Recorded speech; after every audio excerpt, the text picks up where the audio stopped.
Bismillahirrahmanirrahim. Assalamualaikum warahmatullahi wabarakatuh.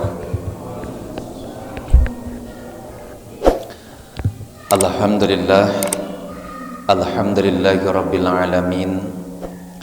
Assalatu wassalamu ala asrafil anbiya'i wal mursalin wa ala alihi wa ala ashabihi wa man tabi'ahum bi ihsanin ila yaumiddin.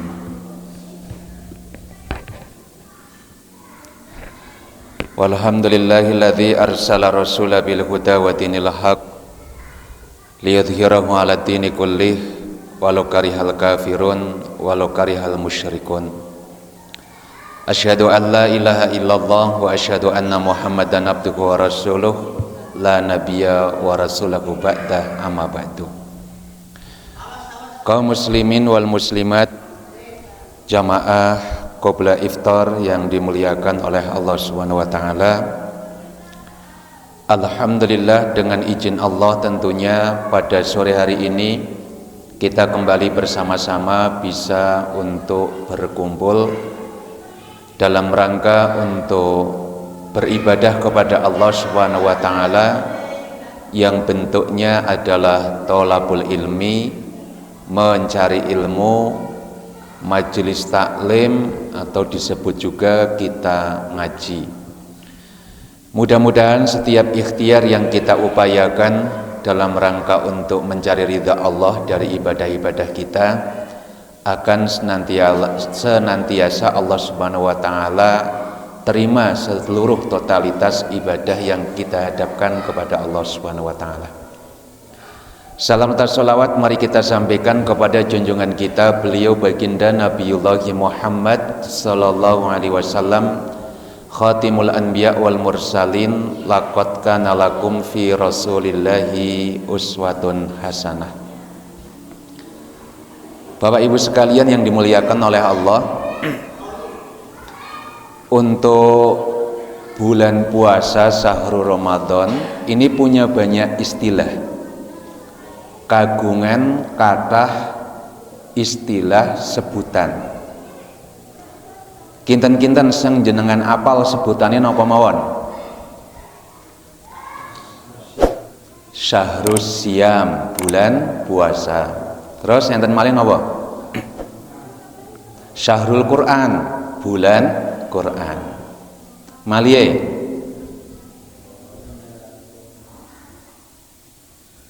Syahrul Mubarak, ya, bulan yang diberkahi. Tapi ada satu istilah Bapak Ibu sekalian yang sering luput dari kita untuk menyebutkan tentang istilah buat Ramadan. Apa? Syahrud Du'a, yaitu bulan untuk berdoa. Ini kan jarang ya? Jarang mireng nggih. Nek Syahrul Siam kan sering, Syahrul Quran nggih sering, Syahrul Mubarak nggih sering. Tapi nek puasa punika Syahrul Ramadan disebut dengan Syahrul Doa, ini kelihatannya asing di dalam telinga kita. Padahal Bapak Ibu sekalian,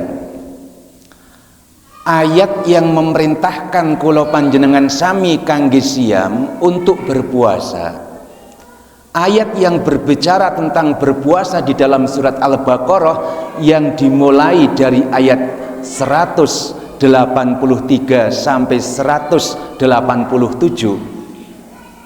diawali dari ya ayyuhalladzina amanu kutiba alaikumusiyam, 83-nya 183, 187-nya itu ayat-ayat yang paling digemari oleh kaula muda. Uhilla lakum lailatas siyami rafathu ila nisaikum. Ya, termasuk saya gemar gitu ya. Kalau nggak dibolehkan ini kayaknya ya mumet gitu ya. Dihalalkan bagi kalian malam puasa itu untuk raufas kepada perempuan-perempuan kamu. Itu di ayat 186-nya, 186-nya. Bahasa kula panjenengan sami itu bahasa Jawanya itu selendra. 183 sampai 187 itu tentang puasa. Itu enggak pedot-pedot. Di 186-nya ini kan berarti membatasi 185 dan 187-nya, itu tiba-tiba Allah Subhanahu wa taala berbicara tentang doa. Ayatipun niku bunyinya a'udzubillahi minasyaitonirrajim, wa idza sa'alaka ibadi anni fa inni qarib ujibu da'watad da'i idza da'ani falyastajibu li wal yu'minu bi la'allahum yarsyudun. Di saat Allah sedang membahas bab puasa 183 sampai 187, 186-nya itu justru ayat yang berkenaan dengan doa. Nah, ini kan sesuatu banget buat kita, sesuatu banget.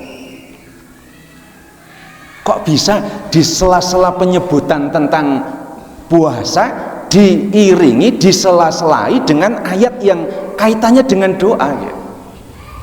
Sehingga kemudian Ibnu Katsir menerangkan di sini bahwa inilah sesungguhnya pentingnya doa di dalam bulan puasa. Sehingga pantas kalau kemudian Ramadan itu disebut dengan syahrud doa, yaitu bulan berdoa. Kinan-kinan pun kathah doa napa dereng teng bulan puasa? Luwih kathah nimbang bulan liyane napa sami? Oh, tasih sami. Berarti belum menyebut sebagai syahrud doa, karena ini spesial. Sampai-sampai tadi itu bahwa ketika penyebutan tentang bab puasa, ayat tersebut disela-selai dengan doa, yang ini kemudian mengartikan bahwa doa di dalam bulan puasa punya peranan yang sangat penting, luar biasa. Bapak Ibu sekalian yang dimuliakan oleh Allah Subhanahu wa taala.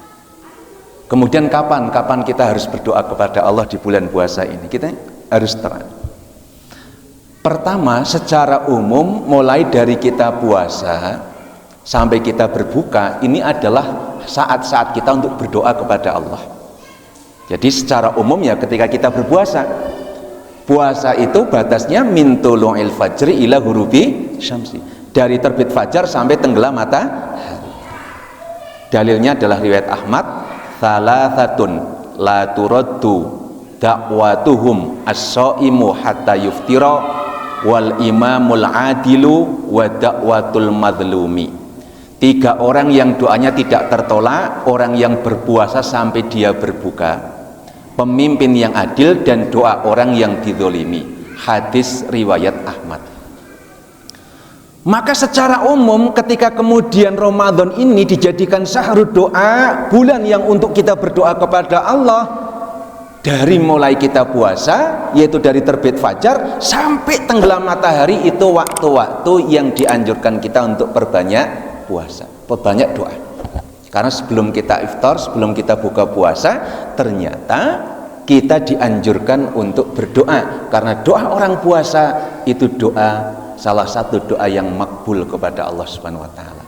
Maka perbanyaklah permohonan kita, perbanyaklah proposal kita kepada Allah. Apa yang kemudian kita inginkan dari perkara akhirat kita, dari perkara dunia kita, kita doakan, kita ajukan proposal itu kepada Allah Subhanahu wa taala di bulan puasa yang merupakan syahrul doa. Bapak Ibu sekalian yang dimuliakan oleh Allah. Kemudian spesifiknya yang lebih khususnya adalah ketika saat kita sahur. Kinten-kinten kula jenengan sami saat sahur ndonga napa mboten? Ndonga makan. Bismillah ngono. Jadi ternyata saat kita sahur itu dianjurkan jangan gobrok, jangan tergesa-gesa untuk kita menikmati hidangan sahur, tapi kita kemudian dianjurkan untuk perbanyak doa. Dari hadis riwayat Bukhari dan Muslim. Yanzilu Rabbuna tabaraka wa ta'ala kulla lailatin ila sama'i dunya hina yabqa thuluthul lail akhir. Rabb kita tabaraka wa ta'ala itu turun ke langit dunia ketika tersisa sepertiga malam terakhir. Yaqulu man yad'uni fastajiba lahu ma yas'alani fa'atiyahu man yastaghfiruni fa'aghfir lahu. Kemudian Allah mengatakan ketika turun di langit dunia itu, yuk siapa saja yang memohon kepadaku, Yang berdoa kepadaku pasti akan saya kabulkan. Siapa kemudian yang meminta kepadaku, kata Allah, akan saya berikan. Dan siapa yang minta ampun kepadaku, pasti akan aku ampuni. Maka saat sahur Bapak Ibu sekalian, jangan disia-siakan. Ini waktu-waktu yang istimewa untuk kita berdoa kepada Allah. Sisa sepertiga akhir di dalam malam kita, Allah tabaraka wa ta'ala turun ke langit dunia sambil mengatakan, yuk siapa yang doa kepadaku akan saya kabulkan, siapa yang minta akan saya kasih, siapa yang mau minta maaf, minta ampun kepadaku, saya ampuni. Maka jangan gobrok ketika kemudian kita melihat bahwa menu sahurnya itu adalah kempol ayam gitu ya, tongkol beserta lalapannya, terus kita gobrok madang sampai kemudian kita lupa untuk berdoa. Alih-alih berdoa malah kita sahurnya itu lawuh sinetron kan gitu. Jadi orang anak waktu kangge doa kepada Allah. Karena apa? Sinetron ngematna sinetron. Ya, begitu gak dipateni malah bersambung. Nah itu. Nah, begitu adzan subuh akhirnya kita nggak doa kepada Allah. Maka jangan sia-siakan waktu sepertiga malam ini yang Allah sendiri berjanji bahwa Allah akan mengabulkan setiap doa, akan kemudian mengabulkan setiap permohonan, dan akan mengampuni setiap daripada doa-doa kita yang kita panjatkan, juga akan mengampuni daripada orang-orang yang meminta ampun. Yang kedua, lebih spesifik lagi adalah ketika kita waktu berbuka puasa. Janjane dua waktu ini jadi pada baik. Sahur ya mangan, buka ya. Lah nek wis keadepan pangan niku lho, pikirane nganggo istimbat dan istilah orang-orang Jawa, weteng ngelih, pikirane ngalih. Akhirnya begitu waktu dua ini kan waktu kita ngadepi panganan. Pertama waktu sahur ngadep panganan, yang kedua waktu buka puasa kita ngadep panganan. Tapi jangan lupa sempatkan waktu sesaat untuk kita berdoa kepada Allah, memohon kepada Allah. Isi doanya itu bebas. Moga-moga keduk aja pangan dia nih. Doa-doa yang penting lah ya, gedok ikan ake. Kita sempatkan untuk memohon berdoa kepada Allah Subhanahu wa Ta'ala ketika kita buka puasa. Begitu kita membatalkan puasa, kemudian angkat tangan kita berdoa kepada Allah, DP ya, minta kepada Allah, karena waktu-waktu itu adalah waktu-waktu yang insya Allah diijabah oleh Allah Subhanahu wa Ta'ala.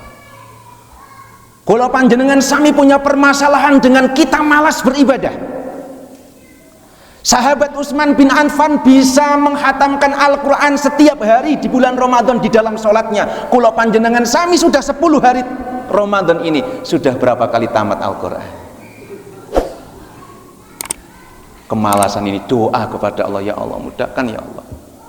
Kenapa nek kulo panjenengan sami bentongor nengarep HP, nengarep TV niku awet berjam-jam, tapi nek nengarep Quran ya Allah sedus kemawon kulo panjenengan sami angope ping 20. Nggih mboten?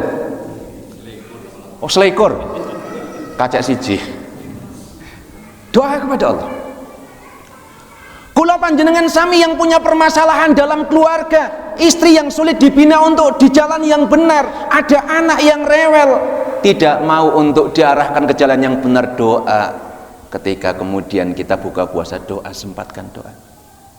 Yang usahanya sulit, yang pikirannya bebeh, doa. Itu waktu-waktu yang mustajabah. Kalau makanan itu hanya menyelesaikan lapar kita selesai, tapi doa bisa menyelesaikan segenap permasalahan yang kita hadapi kepada Allah Subhanahu wa Ta'ala. Maka menjelang ketika kita berbuka puasa, sempatkan kita untuk berdoa kepada Allah Subhanahu wa Ta'ala. Hadisnya adalah riwayat Tirmidzi dan Ibnu Majah, salasatun la turaddu da'watuhum, ya. Yaitu al-imamul adil, yang pertama imam yang adil, wasaimu hina yuftiru, yaitu orang berpuasa ketika berbuka puasa, wa da'watul madlum, dan doa orang-orang yang terdolimi. Maka ketika buka puasa nanti disempatkan untuk berdoa. Mangke doa nggih? Ampun supen nggih.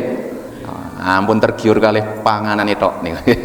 Ada kemudian Bapak Ibu sekalian, tentang doa kita di dalam buka puasa. Kita sering berdoa kepada Allah Subhanahu wa taala di dalam doa kita, yaitu zahabat doma'u wabtalatil uruku wa thabatal ajru insyaallah. Hadisnya riwayat sinten? Hadis sahih riwayat Abu Daud, Imam Nasai. Bapak Ibu sekalian yang dimuliakan oleh Allah. Di sini kita melihat ternyata ketika kita berbuka puasa saja itu kemudian kita berdoa kepada Allah. Doanya adalah dzahabat doma'u wabtalatil uruku wa thabatal ajru insyaallah. Artosipun apa? Dzahabat doma'u, telah hilang dahaga. Wabtalatil uruku, uruk dan telah basah urat-urat leher, urat-urat tenggorokan. Wa thabatal ajru, dan telah tetap pahala insyaallah jika Allah menghendaki. Oke Bapak Ibu sekalian, yang unik dalam pembahasan ini adalah sebetulnya kapan tepat doa ini untuk kita panjatkan.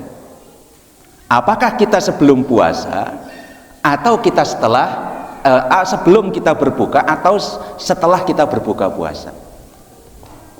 Bapak Ibu sekalian yang dimuliakan oleh Allah, kalau kemudian kita melihat pembahasan dan pembeberan para ulama-ulama fikih, mereka meninjau dari dua sisi. Yang pertama adalah sisi makna. Artosipun apa pripun? Dzahabat doma'u, napa? Telah hilang dahaga. Wabtalatil uruku, dan telah basah.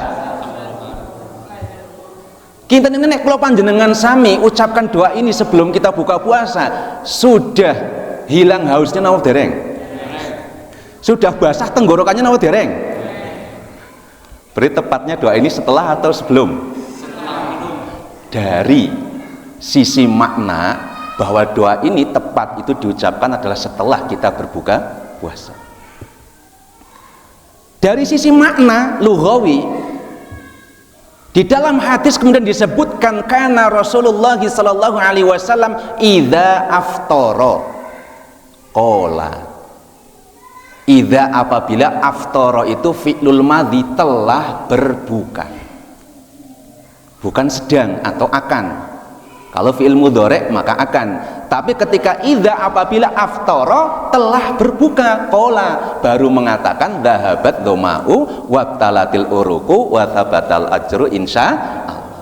Maka dari tinjauan dua sisi, sisi arti dan sisi lughawi, maka doa ini adalah tepat untuk diamalkan setelah kita berbuka puasa. Nah kalau selama ini kita amalkan sebelum berbuka puasa nggak apa-apa, maka nanti insya Allah kita amalkan setelah berbuka puasa, karena dari tinjauan makna dan tinjauan lughawi itu tidak masuk kalau diucapkan sebelum kita berbuka puasa. Kados ngaten nggih? Insyaallah. Terus kemudian luar biasanya lagi wahai sekalian, kula panjenengan sami wonten sonten punika iftar jama'i niku kathah sing mbeta daharan kangge buka bersama, karena kemudian apa? Sungguh luar biasa dari kesadaran orang-orang tersebut dengan hadis Rasul, siapa saja yang memberi makan kepada orang yang berpuasa, dia mendapatkan pahala sebanyak orang yang diberi buka puasa. Senang mboten hiburan? Ibu-ibu senang mboten hiburan? Nggih, karena diberikan pahala sebanyak orang yang ikut berbuka puasa tanpa mengurangi pahala dari orang yang puasa tersebut. Kinten-kinten kalau panjenengan sami sang jenenge wong Jawa niku kan unggah-ungguh niku paling sae. Kabeh wong nek diwenehi kan matur nuwun, nggih napa mboten? Setiap kita diberikan kebaikan itu kita kemudian mengatakan terima kasih, jazakumullah, matur suwun. Maka kemudian adab kita kepada orang yang memberikan makanan kepada kita itu, kita kemudian dituntut untuk mendoakan kepada orang yang memberi makan kepada kita.